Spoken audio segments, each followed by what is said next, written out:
Hey guys, in this video I'll show you how to download and install OPTCG Sim on iOS devices.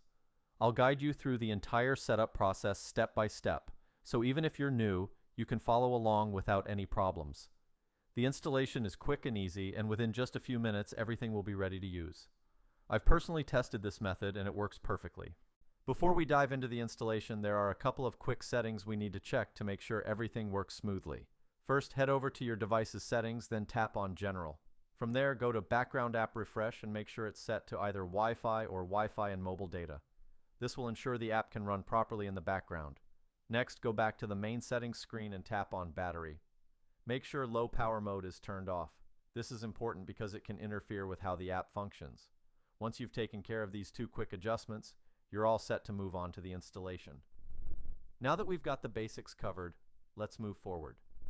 Open your browser and go to titanmods.com. This is a reliable platform that offers various modded and helpful tools. Use the search bar to look up OPTCG Sim and select it from the list of results. You'll be taken to a detailed page with info like download stats and user reviews. Just hit the Download Now button and the download process will begin. The download usually only takes a few moments. If this is your first time using the site, there's one more step you'll need to complete. Don't worry, it's quick, simple, and completely free. You'll be redirected to a verification page where you'll be asked to install a few free apps from the App Store or Play Store. There will be a clear tutorial showing you exactly what to do. Once the verification is complete, the installation will start automatically. In my case, the setup finished without any issues, and as you can see, the app is now fully installed and ready to use. And that's it.